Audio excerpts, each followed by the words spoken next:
Shalom, shalom, shalom. Selamat pagi masyarakat iman yang dikasihi oleh Tuhan. Kita percaya bahwa hari ini juga kehendak Tuhan akan jadi atas kita. Sekalipun kita punya keinginan, punya cita-cita, kita sudah merancangkan sedemikian rupa, tetapi kita percaya bahwa kehendak Tuhan akan lebih menyempurnakan. Apa yang sudah baik akan jadi lebih baik, apa yang buruk diubahkan jadi berkenan dan lebih baik. Semoga hari ini kehendak Tuhan yang jadi dalam hidup kita, dan biarlah pujian hari ini juga boleh menopang kita. PKJ 127, PKJ 127 bait pertama dan yang kedua. PKJ 127 bait pertama dan yang kedua, jadilah Tuhan kehendakmu. PKJ 127 bait pertama dan yang kedua.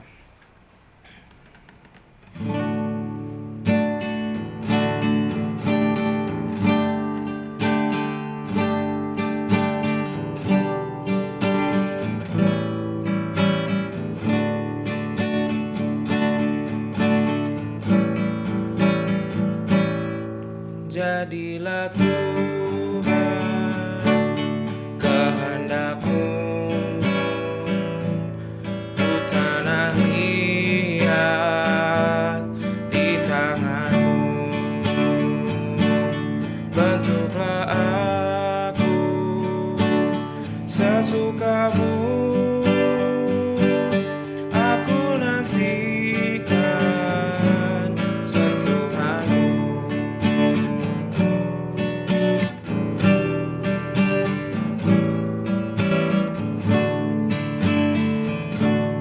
Jadilah Tuhan kehendakmu,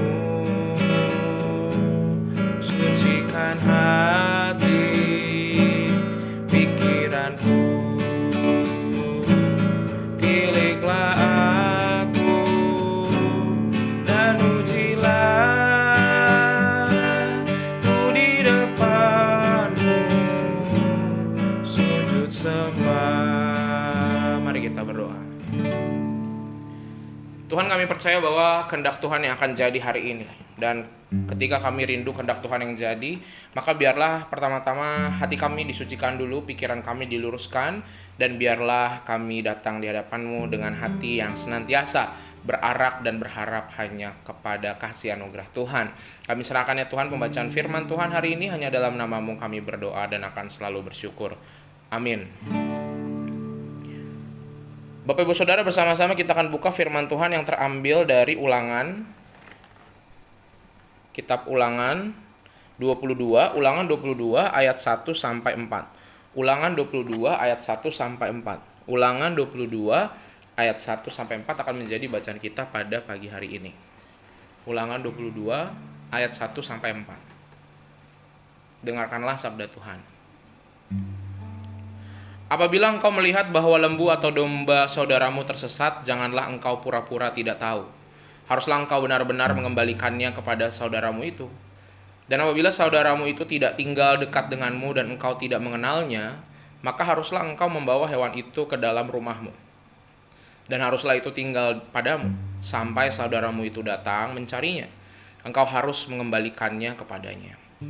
Demikianlah harus kau perbuat dengan keledainya. Demikianlah kau perbuat dengan pakaiannya. Demikianlah kau perbuat dengan setiap barang yang hilang dari saudaramu dan yang kau temui. Tidak boleh engkau pura-pura tidak tahu. Apabila engkau melihat keledai saudaramu atau lembunya rebah di jalan, janganlah engkau pura-pura tidak tahu.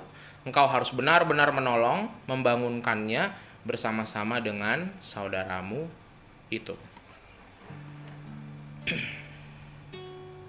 Bapak Ibu Saudara, ada satu kebiasaan yang saya temukan di beberapa jemaat ya. Misalnya ada keluarga punya 2, 3, 4 anak begitu ya. Anaknya ada banyak. Kemudian ada saudaranya yang belum punya anak begitu ya. Kadang untuk ibaratnya kalau kata orang dulu, untuk mancing si rahimnya itu biasanya dititipin anaknya gitu. Nah, ada orang-orang yang ketika sudah dititipin yang mungkin cuma dalam waktu bentar udah langsung hamil, kemudian anaknya dikembalikan ke keluarganya. Tetapi ada orang-orang yang anaknya itu terus-menerus di situ. Entah karena orang tua aslinya punya anak banyak sehingga kadang waduh susah juga ya kalau anak satu tambah lagi, ya syukur-syukur dipelihara sama saudara, jadi beban saya lebih ringan. Atau yang kedua, si yang dititipin itu ngerasa, wah saya kan yang besarin, saya yang gedein, jadi saya harus juga ini jadi milik saya. Sehingga banyak sekali keluarga yang mengalami tantangan ketika terpisah tadi. Yang selalu jadi korban adalah anak yang dibawa tadi. Entah dia ada kebencian sama keluarganya yang tanda kutip seolah-olah membuang dia, atau dia benci pada keluarga dia yang dititipin. Karena aku nggak mau sebenarnya sama orang ini, walaupun dia om tanteku atau siapapun dia, aku nggak mau. Karena sejatinya manusia itu punya rasa pemilikan yang kuat ketika menolong atau melakukan sesuatu. Dan ini nggak bohong. Dalam hidup kita sehari kadang-kadang juga kita ketika nolong orang ya, kita berharap orang itu tahu terima kasih. Kita tak berharap orang itu membalas budi kita. Padahal kan kalau kita udah berbuat baik harusnya kita ikhlas ya. Yang penting saya udah ngelakuin.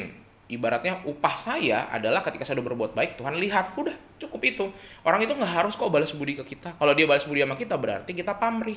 Kita nggak tulus, kita nggak sungguh-sungguh memberikan bantuan, pertolongan, perhatian kita kepada orang yang membutuhkan. Nah dalam bacaan kita hari ini juga diatur nih dalam peraturan orang Israel. Karena kadang-kadang ketika nolong orang, contoh tadi dibilangnya, ada lembu domba karena mereka pada saat itu kan rata-rata kan peternak. Ada lembu dombanya pergi satu nih punya saudara. Nggak dicariin juga sama saudaranya, terus disimpan, kadang-kadang jadi wah itu kan punya saya. Suatu saat setelah berapa tahun orang itu nyariin, itu kayak domba saya, berantem lah. Jadi antara saudara bersaudara bertengkar cuman gara-gara kepemilikan. Yang satu udah merasa itu miliknya, yang satu merasa itu diambil. Sehingga firman Tuhan mau bicara apa hari ini? Mengingatkan bahwa tadi ketika kamu nolong saudaramu, ketika yang bukan milikmu tidak boleh diambil.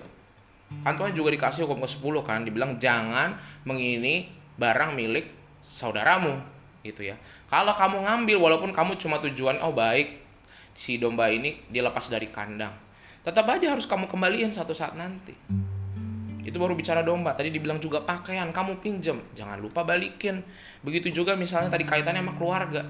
Kita bisa dititipin keluarga atau anak, kita harus kembaliin juga gitu. Dan gak cuma soal keluarga, gak cuma soal materi, tapi juga termasuk dalam kehidupan misalnya kita menolong saudara kita, baik itu keluarga maupun teman gereja. Kalau kita udah nolong ya udah ikhlas aja, gak usah diungkit-ungkit lagi. Karena itu kita bisa ngelakuin kebaikan pun itu datangnya dari Tuhan. Ibaratnya Tuhan juga cuma nitipin kok.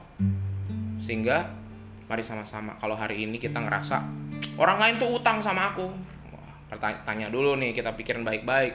Orang itu kita bisa ngelakuin kebaikan sama orang itu, entah ngasih uang kah, ngasih pertolongan kah, itu kita bisa bukan karena kita mampu. Tuhan yang izinin, Tuhan yang ngasih materi buat kita, kasih rezeki, Tuhan yang ngasih kemampuan kita bisa menolong orang itu. Sehingga kita gak boleh pamrih. Kalau kita udah ngerasa dia utang budi sama saya, dia utang uang, belajar merelakan. Bahkan Tuhan memberikan 1 tahun sendiri, 1 tahun sabat seperti yang sudah pernah kita bahas, khusus agar orang melepaskan apa yang diminta dari orang, dipinjam sama orang lain. Supaya ingat, itu bukan punya kamu. Kamu minjemin orang pun itu bukan punya kamu, itu punya Tuhan. Tuhan yang memberi, Tuhan yang mengambil, terpujilah nama Tuhan. Semoga hari ini kita lebih banyak merelakan, lebih banyak memberikan daripada mengambil, daripada tadi pamrih kepada orang-orang di sekitar kita. Amin. Mari kita berdoa. Tuhan, terima kasih hari ini kami belajar bersama-sama tentang firman Tuhan. Kadang-kadang hidup bersama dengan saudara, teman gereja, dengan orang-orang di sekitar kami pamrih. Kami menolong ketika kami sudah nyaman. Kadang hal itu tidak bisa dilepas dari kami. Kadang kami ungkit-ungkit, kadang kami malah jadi gedek sendiri, kami kesel sendiri ketika orang yang kami tolong gak tahu terima kasih. Padahal apa yang kami punya, yang kami berikan bukan milik kami, milik Tuhan. Sehingga ajarkan kami merelakan hari ini, belajar merelakan. Apapun yang diambil dari kami merelakan, apapun yang kami beri kepada orang lain kami relakan.